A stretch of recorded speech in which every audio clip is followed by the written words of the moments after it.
"I think it's a silly batch of nonsense," Lord Brimley replied. "The man is a future king. He must choose a bride who will serve some political purpose.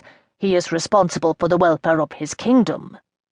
Such romantic notions are pure folly, and it arouses great doubt in me that we should even desire a naval alliance with Petersburg if this is what we will be subjected to in years to come. Kings must be sensible, and sometimes, when necessary, they must be ruthless. Romance and sentimentality have nothing to do with it." "Well, that's the problem right there," Baron Westley added. "The man wasn't born a royal. He has no understanding of such things. They say his grandfather was a blacksmith."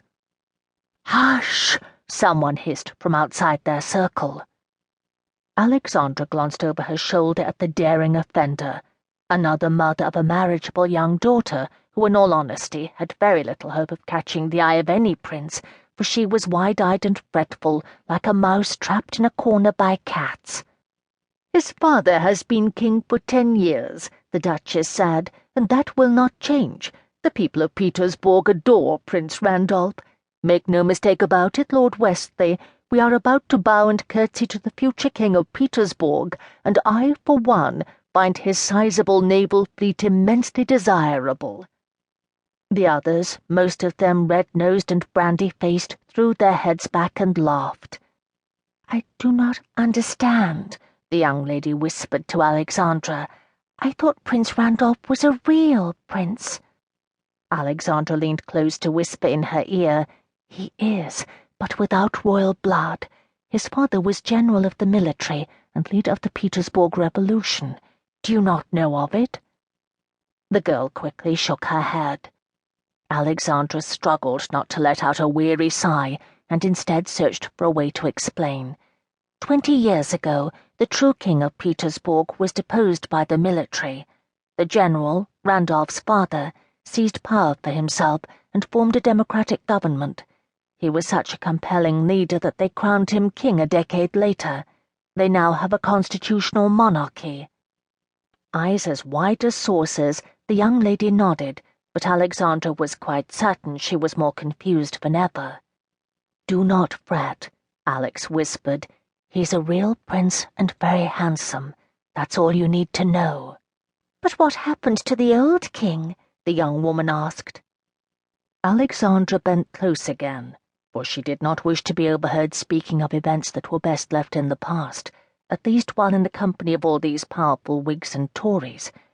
He was exiled to Switzerland and died there. The official story is that it was a brief illness, but some say he was murdered by the new regime. The Queen, unfortunately, passed away a few months later after giving birth to a stillborn child. "My word, how tragic!" "Indeed." Just then the doors to the reception room flew open. A hush fell over the crowd, which split in two and formed a wide corridor down the center of the red carpet.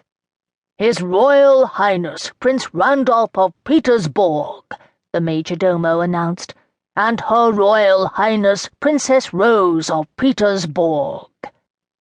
The guests curtsied and bowed as the young royals stepped into view and progressed elegantly down the long red carpet to meet the regent, who stood waiting to greet them at the opposite end. With keen eyes, Alexandra took in their appearance, the prince's especially. It had been widely reported from many informed sources that he was a handsome man, and Alexandra had no choice but to concur. Only a fool would argue that point, and she was no fool. Dressed in his impressive royal regalia, a scarlet double-breasted tunic with brass buttons and gold-tasselled epaulets upon his shoulders, and a jewelled sabre sheathed in a shiny black casing, he was a striking figure to be sure. He was tall and dark, his hips were slim, his legs muscular beneath tight knee breeches, his eyes an uncommon shade of blue. His sister Rose, the young princess on his arm, was equally handsome in both appearance and stature. She carried herself with confidence and bright smiling charm. Her hair, styled in the latest fashion, was a shiny golden hue, and she was blessed with a tiny upturned nose, deep green eyes set wide apart, high cheekbones, and full lips.